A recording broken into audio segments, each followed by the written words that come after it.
Olá, queridos, que Deus abençoe sua vida, sua casa e toda a sua família. O objetivo desse canal é ajudar as pessoas a vencerem todas as áreas da vida. Para isso, vamos nos conectar com Deus, através de orações, testemunhos, reflexões. Se ainda não é inscrito no canal, se inscreva e curta esse conteúdo. A história de Ruth na Bíblia. A história de Ruth é muito conhecida entre os cristãos, sobretudo por conta de sua parceria com Noemi, sua sogra, e seu casamento com Boaz, o que resultou no incrível fato de uma gentia ter se tornado uma ancestral do rei Davi e, principalmente, sido mencionada na genealogia do próprio Messias. Neste estudo bíblico, conheceremos um pouco sobre quem foi Ruth na Bíblia. Ruth foi uma moabita que viveu no período dos Juízes, e que aparece como personagem principal do livro do Antigo Testamento que leva seu nome. O significado do nome Ruth é discutido entre os estudiosos, porém há uma possibilidade do hebraico Ruth ser derivado de Reut, que significa algo como companhia feminina. Ruth se casou com 2 fazendeiros judeus. Primeiro com Malom, depois, já viúva, casou-se com Boaz. Malom era o filho primogênito de Elimeleque e Noemi, e Boaz era um parente de Elimeleque. A referência está no livro de Ruth.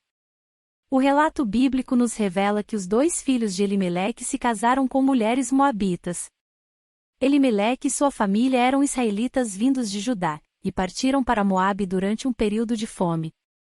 Isso significa que a família de Elimeleque havia ignorado o mandamento que proibia o relacionamento entre judeus e moabitas, conforme está escrito no livro de Deuteronômio capítulo 23, e versículo 3 e 4. Talvez eles não tivessem conhecimento dessa proibição, embora essa possibilidade pareça pouco provável. Elimeleque acabou morrendo, e, em seguida, seus 2 filhos também faleceram. Com a morte do marido e dos filhos, Noemi resolveu partir rumo à sua terra natal, e, com isso, ela liberou suas noras a retornarem ao seu povo. Orfa, cunhada de Ruth, aproveitou a proposta e deixou Noemi, sua sogra. Ruth, entretanto, demonstrou seu profundo amor por Noemi, e lhe comunicou que não a deixaria e somente a morte poderia separá-las. Essa decisão de Ruth implicava, necessariamente, em sua troca de nacionalidade, ou seja, ela estava disposta a se tornar uma judia e abandonar o seu Deus a favor do Deus de Noemi e ser sepultada no mesmo local de sua sogra. É neste contexto que aparece o versículo mais conhecido do livro de Ruth, onde Ruth diz a Noemi: "Não me enches para que te abandone, e deixe de seguir-te, porque aonde quer que tu fores irei eu, e onde quer que pousares, ali pousarei eu, o teu povo é o meu povo, o teu Deus é o meu Deus." A referência está no livro de Ruth capítulo 1 versículo 16. Essa declaração de Ruth contrasta nitidamente com a declaração de Noemi ao chegar a Belém, onde ela atribuiu a Deus a amargura que estava sentindo, e insistiu que as mulheres lhe chamassem de Mara, que em hebraico significa amargo, ao invés de seu nome. Quando chegaram a Belém, Ruth se aproveitou da época da colheita da cevada que precede a colheita do trigo, para conseguir um meio de sustento para ela e para sua sogra. Ruth então foi respigar nos campos de Boaz, um parente rico de seu sogro falecido. Ruth demonstrou muita dedicação no que fazia, e logo Boaz ficou sabendo de sua situação e da lealdade que ela possuía para com Noemi. Boaz então lhe concedeu alguns privilégios especiais que a favoreceu durante toda a colheita da cevada e do trigo.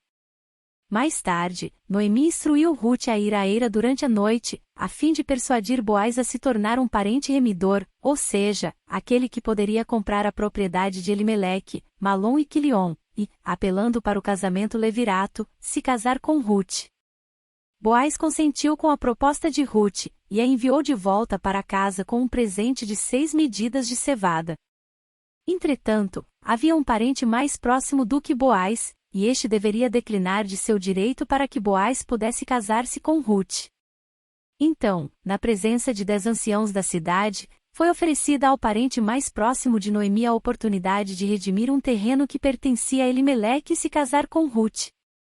Assim que esse parente desistiu de seu direito como parente remidor, Boaz, voluntariamente, assumiu o seu lugar e seguiu o costume do casamento levirato, um estatuto presente no livro de Deuteronômio. No capítulo 20, e versículo do 5 ao 10. que permitia que o cunhado se casasse com a viúva de seu irmão. Vale lembrar que Boaz não era irmão de Malom, ex-marido de Ruth. Boaz era apenas um parente próximo. Boaz casou-se com Ruth, e o primeiro filho do casal foi Obed, que significa servo. Com o nascimento de Obed, a amargura de Noemi foi amenizada, e ela foi a sua ama. Obed veio a ser o avô do rei Davi. Ruth é uma das 5 mulheres citadas explicitamente na genealogia de Jesus no Evangelho de Mateus, ao lado de Tamar, Raabe, Batseba e a própria Maria. Era muito incomum que mulheres fossem citadas em genealogias no Oriente, mas essas mulheres faziam parte do propósito de Deus de enviar o Cristo. Na história de Ruth podemos ver claramente a soberania de Deus na escolha do improvável para cumprir os seus propósitos. O que Deus determinou para sua vida vai acontecer. Somente creia. Que Deus te abençoe e até o próximo vídeo.